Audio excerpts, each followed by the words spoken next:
The moon hung low over the quiet suburban streets, casting long wavering shadows across the manicured lawns of Willow Creek Estates. The neighborhood, usually peaceful at this late hour, felt different tonight. A cold breeze whispered through the trees, carrying a faint rustling sound that made Karen's heart quicken.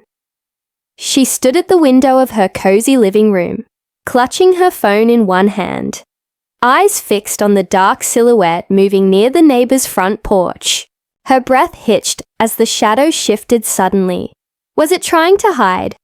Her mind raced. What if it's a burglar? The thought was terrifying. Karen had always been the self-appointed guardian of Willow Creek, the kind of person who knew everyone's business and wasn't afraid to get involved when she thought something was wrong. Her role on the HOA board had given her a certain authority, and tonight, that authority felt like a responsibility she couldn't ignore. The silhouette paused, and Karen's pulse throbbed painfully in her ears. She glanced down the street. No one else was outside. The silence felt unnatural, like the calm before a storm. She tried to steady her shaking hands as she reached for her phone. Her finger hovered over the emergency number, and for a moment, doubt flickered through her mind. Maybe it's just a neighbor returning home late. Maybe it's nothing, but the uneasy feeling rooted deep in her stomach would not be silenced. Hello? A voice suddenly called from the shadow, startling Karen. She squinted but couldn't make out who it was. The figure melted back into the darkness, as if trying to vanish. Her breath caught. That voice, was it familiar? She shook her head, dismissing the thought. There was no time for second-guessing. She dialed 911, her voice trembling as soon as the line connected. "This is Karen Matthews," she said sharply, trying to sound firm despite her racing heart. "There's someone outside my neighbor's house. I think they're trying to break in. Please send the police right away." The operator's voice was calm and steady, a stark contrast to Karen's urgency. "Can you describe the person or what they're doing, ma'am?" Karen peered again into the darkness, but all she could see was the shadow flitting behind the bushes. "I'm not sure, but they don't belong here. I've lived here for 10 years. I know when something's wrong." "Understood," the dispatcher replied softly. "Help is on the way. Stay inside and don't approach the person." Karen's fingers tightened around the phone as she pulled the curtains closed. Yet, despite the dispatcher's reassurances, a gnawing fear took hold. What if she was too late?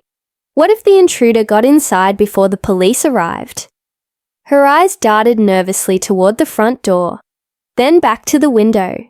The faint sound of footsteps echoed from the neighbor's driveway. She strained to listen. The footsteps stopped suddenly, replaced by a low rustling. Suddenly the porch light flicked on, illuminating the neighbor's front yard. The figure she had been watching disappeared instantly, swallowed by the darkness beyond. Karen exhaled shakily. "Please hurry," she whispered into the phone. What she didn't know, what the readers wouldn't discover for a few more heart-pounding moments, was that the dispatcher on the other end of the line was not just any emergency operator. She was married to the very neighbor Karen believed was being targeted. The calm voice guiding Karen's panicked call concealed a personal connection that would turn this incident into a tangled web of conflict, misunderstanding, and unexpected consequences. As sirens wailed faintly in the distance, Karen paced her living room, unaware that her call had set a chain of events in motion, events that would change everything in Willow Creek Estates. The 911 center was a hive of quiet activity, officers dispatching, calls coming in, lives in the balance. At the heart of it sat Emily Dawson, her head set snug over her ears, her eyes sharp behind wire-rimmed glasses. Calm and composed, she had been the community's lifeline for years. the voice that guided people through their darkest moments. Tonight, however, Emily's usual routine was about to be shattered. As the phone rang on her console, Emily answered with practiced ease. 911, what's your emergency? On the other end, Karen's voice came through. Frantic, breathless. The kind of panic that stirred something deep within Emily. But it wasn't just the urgency that caught her attention. It was the voice itself. Someone's trying to break into my neighbor's house, Karen said, nearly shouting. Please send someone now. I don't know what else to do. Emily's heart skipped. Karen Matthews. That name was all too familiar. Karen was not just a resident. She was a well-known and often controversial member of the HOA board. The very person who had clashed with Emily's husband, Daniel, more times than Emily could count. Her mind raced as she toggled between professionalism and personal ties. Daniel had been pacing anxiously in their living room, waiting for Emily's shift to end. The neighbor in question, her husband, was inside their home, unaware of the brewing storm. Emily's voice remained steady. Ma'am, can you confirm the address? Karen barked it out with no hesitation. Emily quickly pulled up the details on her screen. And what makes you think someone is trying to break in? Karen's voice lowered, but remained sharp. I saw someone lurking around late at night. It's not normal, not for this neighborhood. I want to make sure my neighbors are safe. Emily bit her lip, her professional mask slipping for just a moment. She knew exactly who was outside the house. She knew it wasn't a burglar. Can you describe the person? Emily asked, buying time, trying to assess the situation from afar. There was a pause. Then Karen's voice again, filled with frustration. It's dark. I couldn't see clearly, but it's suspicious. Definitely suspicious. Emily leaned forward, her fingers poised on the keyboard to dispatch officers. Immediately, she also pulled up the recent activity logs for the neighborhood and noted no alerts or previous incidents around the address. Officers are en route, Emily said, hoping to soothe Karen. Please stay inside and lock your doors. Karen's breath hitched again. I'm staying safe, but I'm worried. You don't understand. This place should be safe. Emily nodded inwardly, knowing this was more than just a simple call. Karen's reputation for pushing boundaries was well known, and she often saw things as threats that weren't. Is there anyone else at home with you? Emily asked, attempting to gauge the urgency. No, Karen said, her voice firm. But my neighbor is there. That's why I called. I don't want anything to happen. Emily swallowed hard, feeling the weight of the situation. If Karen was wrong, and she was, it could ruin lives. Yet if she ignored it, and something did happen, the consequences could be devastating. Suddenly, Karen's voice cracked with desperation. Please, tell the police to hurry. I'm scared. Emily's fingers clicked rapidly, sending the call to the local precinct. But she held back on revealing the connection on her end. Professionalism demanded it, but her heart ached as the sirens began to wail in the distance. Emily braced herself for what was coming next. The arrival of the police would bring truth to light, truth that no one in Willow Creek Estates could have predicted. In the quiet hum of the dispatch center, Emily sat frozen for a moment, the weight of her dual roles crashing down. The woman she was helping to panic call the police was the same person who had repeatedly clashed with her husband, and the neighbor Karen feared was none other than Daniel, the man she loved. The tension was palpable, thick enough to cut through the walls of the 911 center and into the silent streets outside. The screech of tires cut through the night as the police cruiser pulled up outside the quiet home on Maplewood Lane. Officers Martinez and Jenkins stepped out, their flashlights piercing the darkness like sharp blades. The tension in the air was thick enough to choke on, Karen Matthews stood on her porch, phone still pressed tightly to her ear. Eyes wide and filled with a mix of fear and resolve, the seconds stretched, taut and fragile, as she waited for the officers to assess the situation. Her breath came in quick, shallow bursts. From inside the house, Daniel Dawson heard the sirens and felt a surge of dread. His wife, Emily, was still on the clock at the dispatch center, and he had no idea what was unfolding. He stepped cautiously to the front door, peeking through the peephole to see the police approaching. The officers moved swiftly toward the porch. "Ma'am, can you step back a bit?" Officer Martinez said, firmly but politely, his voice carrying the authority to calm and command. Karen hesitated, but complied, her eyes darting nervously toward the shadows. "I told you, there's someone trying to break in. Please be careful." The officers exchanged glances. "Has anyone else reported anything suspicious?" Officer Jenkins asked, scanning the yard for signs of forced entry or disturbance. Karen shook her head. "No, but I saw something. I don't know, I just know it's not right." They moved toward the house's front yard, flashlights sweeping every corner. The beam illuminated neat flower beds, a welcome mat, and a front door that looked untouched. No signs of tampering, no damage. "Ma'am," Martinez said, turning back to Karen. "Have you seen anyone in particular? Description, anything?" Karen swallowed hard. "No, it was dark. Just a shadow." Officer Jenkins frowned, radioing back to the station. "No sign of forced entry. No suspicious persons.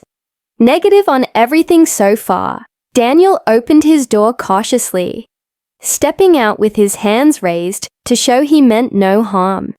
"Is there a problem, officers?" Martinez lowered his flashlight and nodded. "Someone reported a break-in attempt here. We're just checking things out." Daniel's eyes narrowed. "That's news to me. I haven't seen or heard anything unusual."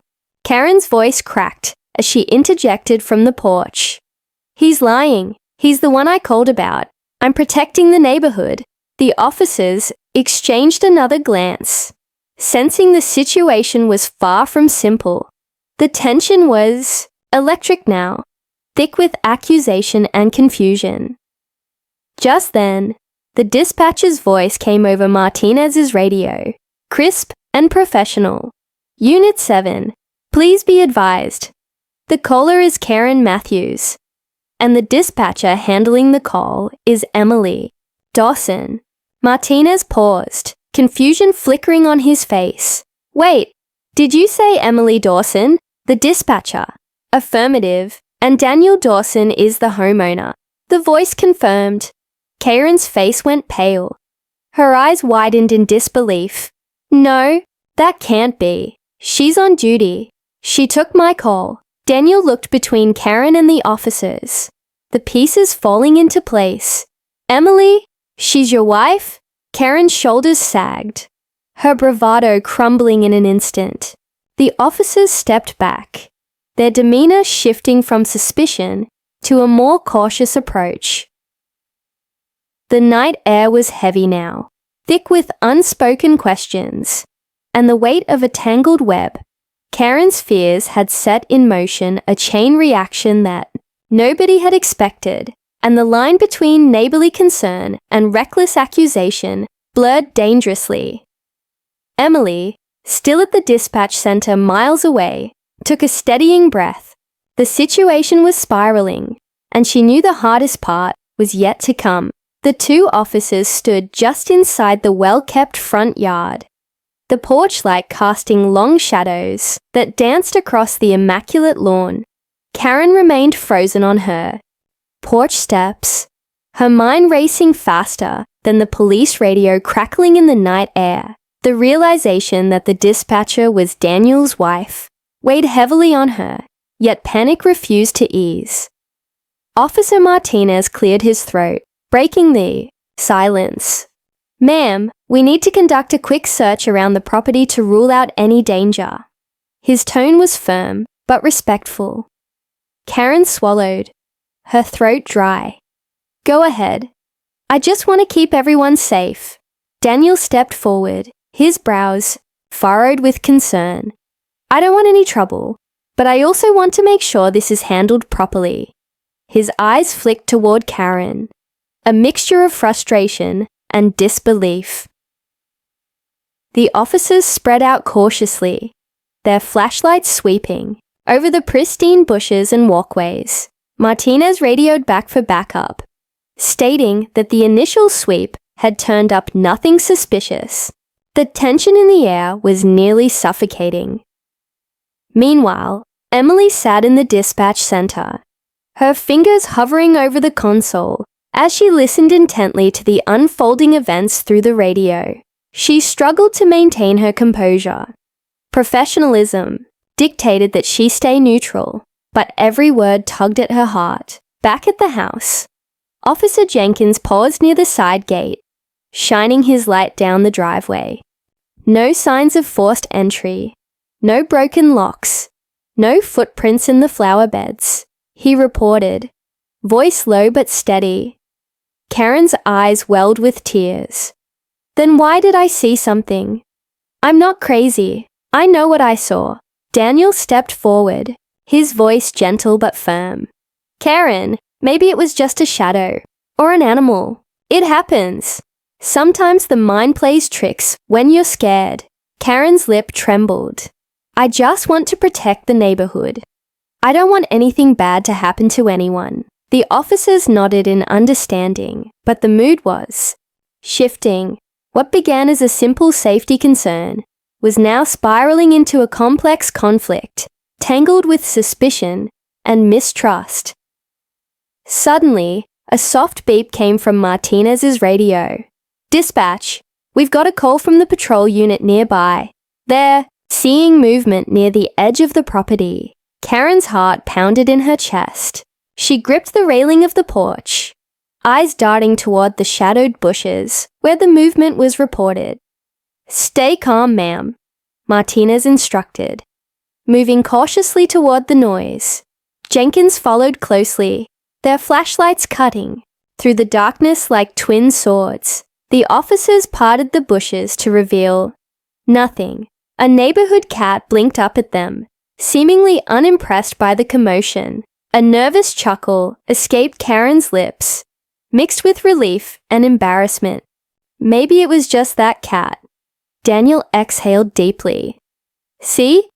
Sometimes things aren't as scary as they seem." But before the tension could ease, Martinez's radio crackled again. "Dispatch, a quick update.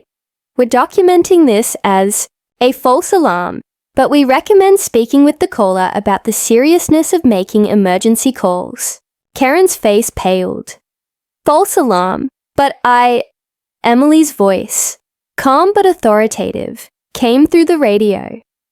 "Karen, I need to remind you that making false emergency calls is a serious offense. It can result in legal consequences." Karen's eyes flashed with shock. "I didn't mean to cause trouble. I just wanted to help." Daniel looked at her thoughtfully. "It's clear you were scared, but next time, maybe check with a neighbor before calling 911. Karen nodded slowly, shame creeping over her. The officers began gathering their equipment, readying to leave the scene. As the police cruiser's lights faded into the distance, Karen stood alone on her porch, the weight of the night settling heavy on her shoulders. The lines between right and wrong blurred, and the very neighborhood she fought to protect felt suddenly fragile, divided. Miles away, Emily logged off her shift. Exhaustion and worry etched into her face. Tonight's events had shaken her more than she had expected. Her professional world and personal life had collided in ways she never imagined. And yet, despite the calm returning to Willow Creek Estates, the storm was far from over. The sun had barely begun to rise over Willow Creek Estates when the first whispers started circulating through the neighborhood. What had begun as a late-night scare had transformed into a wildfire of suspicion and speculation. Karen Matthews found herself at the eye of the storm, her neighbor's eyes heavy with judgment. But the real shock wasn't the gossip. It was what happened next. Back at the police station, Officer Martinez sat with his supervisor, replaying the call. Something didn't sit right with him. He pulled up Karen's history and discovered a troubling pattern. Several previous complaints, many dismissed as unfounded or blown out of proportion. The supervisor frowned. "We need to talk to Karen again, this time about the seriousness of her reports." As they prepared to contact her, the police received an unexpected phone call from dispatch. Emily Dawson herself. Her voice was calm but firm. "I'm the dispatcher who took the call last night," Emily explained. "There's something else you should know." Martinez listened intently as Emily described her role on the call, and then, with a steady voice, she revealed the connection that had sent shockwaves through the community. The homeowner Karen had reported was her husband Daniel Dawson. The room fell silent. Martinez leaned back, rubbing his temples. "That complicates things," Emily continued. "I didn't reveal my identity during the call to keep the situation professional. But I believe Karen's false report might not have been just a misunderstanding." The supervisor's eyes narrowed. "What do you mean?" Emily hesitated, but pressed on. "Karen has a history of escalating conflicts with the HOA and certain neighbors. This call felt different, like an intentional attempt to cause trouble." Martinez sighed. "We'll need to investigate further." Meanwhile, Karen was unaware of the unfolding scrutiny. She sat on her porch, replaying the night's events over and over in her mind. Had she overreacted? Was she really just paranoid? Or was she trying to protect something deeper? Her control over the neighborhood. That afternoon, 2 detectives arrived at Karen's door. Their demeanor was professional, but unmistakably serious. "Karen Matthews?" one asked. "Yes," she replied cautiously. "We're following up on the 911 call you made last night." The other said, "We need to ask you some questions." Inside the house, Karen's anxiety spiked. The questions felt like a cross-examination. They asked about her motives, her past complaints, and whether she had intended to cause alarm. Karen struggled to maintain her composure. "I was scared. I wanted to protect my neighbors. But you understand," the detective said gently, "that making false emergency calls is a serious offense. It wastes valuable resources and can lead to legal consequences." Karen nodded slowly, the weight of her actions sinking in. That evening, word leaked back to the HOA board. Members exchanged hushed conversations, some condemning Karen's actions, others defending her vigilance. The community was fracturing, torn between loyalty and suspicion. At home, Daniel sat quietly, grappling with the reality that his wife had been the dispatcher, handling the call that had put him and Karen on opposite sides. The lines between professional duty and personal life blurred painfully. Emily, too, felt the strain. She had maintained her professionalism, but the emotional toll was undeniable. She worried about what this incident might mean for her marriage and the fragile peace within their neighborhood. The night deepened, carrying with it a sense of foreboding. The web of misunderstandings and accusations was tightening around Willow Creek Estates, and no one could predict how far it would unravel. The following morning, the calm facade of Willow Creek Estates shattered like fragile glass.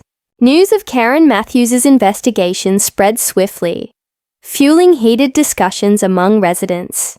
The community that once prided itself on unity now found itself torn apart by suspicion and whispers. Inside the Matthews household, Karen sat at the kitchen table, her hands clenched tightly around a cup of cold coffee. The weight of yesterday's questioning still pressed heavily on her chest.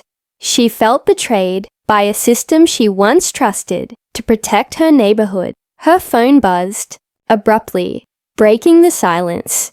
It was a call from the local police department. "Ms. Matthews, this is Detective Collins." The voice on the other end was serious, but professional. "We need to speak with you regarding the 911 call you made. Please come to the station as soon as possible." Karen's heart pounded in her ears. "Is this about the investigation?" "Yes, Mom. It's important." She swallowed hard, the reality sinking in.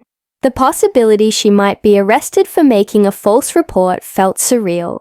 But it was becoming increasingly real. Meanwhile, at the police station, Emily sat at her desk, monitoring the situation. She had spent hours reviewing call logs and past complaints. The pattern was troubling.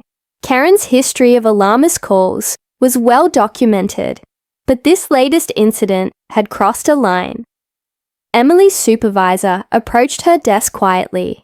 "Emily, we're moving forward with charges. We have enough evidence for a false report." Emily nodded silently, her face a mask of professional restraint. She knew the decision was necessary, but dreaded the personal fallout. Back at the station, Karen entered the interrogation room, the fluorescent lights buzzing overhead. Detective Collins laid out the facts. The false report, the strain on emergency resources, and the risk to public safety. Karen listened, defensive yet remorseful.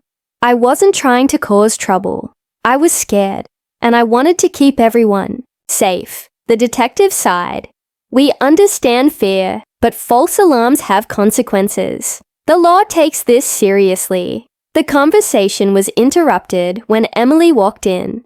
Her eyes met Karen's, a complex mix of emotions flickering between them. Disappointment, frustration, and an unspoken acknowledgement of the tangled personal ties. Emily spoke clearly. "Karen, as the dispatcher who took your call, I have to uphold the integrity of this job. We can't allow misuse of emergency services." Karen's eyes filled with tears. "I didn't realize it would come to this." Emily softened for a moment, but kept her professional stance. "You'll have the chance to explain everything in court. Until then, you're under arrest for making a false emergency call." The handcuffs clicked, cold and final. Word of the arrest rippled through Willow Creek Estates like wildfire. Neighbors who once called Karen a protector now whispered of recklessness and betrayal. Daniel received the news with a heavy heart. The lines between loyalty and justice blurred painfully in his mind. He reached out to Emily, his voice low and weary. "How did it come to this?" Emily's reply was soft but resolute. "We have a duty. To the community. To the truth. But it doesn't make this any easier." As the sun set, casting long shadows across the neighborhood, Karen sat in a holding cell, her mind racing with regret and anger. The woman who once commanded the HOA board now faced charges that could change her life forever. And in the distance, the quiet streets of Willow Creek Estates held their breath, waiting for the next chapter in a story none could have predicted. The courtroom buzzed with tension as neighbors, HOA members, and curious onlookers filled the seats, waiting for the case against Karen Matthews to begin. The air was thick with anticipation. This was more than just a legal battle. It was a trial of community trust and fractured relationships. Karen sat quietly, her hands clasped tightly in her lap, the weight of what was to come pressing down on her. Across the room, Daniel and Emily exchanged a strained glance, their personal and professional lives converging in a way that neither had anticipated. The prosecutor stood, clearing her throat. "Ladies and gentlemen, the case before you is simple. A false emergency call that resulted in wasted police resources and unnecessary panic." Karen's defense attorney rose, steady and calm. "My client acted out of fear and concern for her neighbors. While her actions were misguided, they were not malicious. As the testimony began, details emerged that deepened the mystery surrounding Karen's motives. Witnesses spoke of her ongoing disputes with the HOA and neighbors, painting a picture of a woman who felt marginalized and desperate to assert control. But then, a surprising turn. A neighborhood security guard testified about unusual activity near Daniel and Emily's house in the weeks leading up to the call. "I noticed a suspicious vehicle parked nearby late at night," he said. "It wasn't familiar," the courtroom murmured. Could Karen have seen something real after all? Detectives presented new evidence. Security footage from a nearby home showing a shadowy figure lurking around the neighborhood late at night, someone neither Karen nor Daniel recognized. Emily's heart pounded. The implications were staggering. Had the original break-in been real? And had Karen's call, initially dismissed as a false alarm, uncovered something much darker? The judge called a recess, and the courtroom emptied, leaving a charged silence behind. In the hallway, Daniel approached Karen cautiously. "Karen, I don't know what's going on, but maybe there's more to this than either of us realized." Karen nodded, eyes glistening. "I just wanted to protect this neighborhood. Maybe I wasn't crazy after all." Emily watched from a distance. Torn between her duty as a dispatcher and her role as Daniel's wife, she wondered if the tangled web of suspicion, fear, and truth was about to unravel everything she knew. When the trial resumed, the prosecutors introduced a forensic expert who confirmed signs of tampering on the Dawsons' front door. A faint scratch, barely visible in daylight, but enough to suggest an attempted break-in. Gasps echoed through the courtroom. Karen's lawyer seized the moment. "This evidence proves that my client's concerns were justified. The community's safety was at risk." The judge leaned forward. "This changes the nature of the case significantly." Emily's mind raced. The woman she had arrested moments ago might actually have been trying to protect her family and the neighborhood. As the trial drew to a close, the judge delivered a stunning verdict. Karen's charges would be dropped pending a full investigation into the attempted break-in. The courtroom erupted with whispered conversations and exchanged glances. Karen stood, relief and vindication flooding her features. She looked toward Daniel and Emily, a fragile truce forming in the unspoken acknowledgement that things would never be the same. Outside the courthouse, the sun dipped below the horizon, casting long shadows over Willow Creek Estates. The quiet neighborhood held its breath, the truth finally beginning to surface. But as one chapter closed, another was just beginning, one filled with questions, secrets, and the lingering question, who was really behind the shadowy figure haunting their streets? The days following the courtroom drama were charged with an uneasy energy. Willow Creek Estates, once a peaceful community, now buzzed with rumors and speculation. Everyone was waiting to learn who had tried to break in and why. Detectives worked tirelessly, piecing together the puzzle. The shadowy figure captured on the security footage became the focal point of their investigation. But identifying the stranger was proving difficult. No known criminals, no prior threats, nothing that fit the usual profiles. Emily and Daniel found themselves drawn into the investigation. Their marriage, strained by the chaos, had to weather the storm together. Emily, with her insights from dispatch, and Daniel, as a homeowner who suddenly became a key witness, were an unlikely but determined team. One evening, as Emily sifted through dispatch logs and Daniel reviewed neighborhood reports, a startling realization hit them.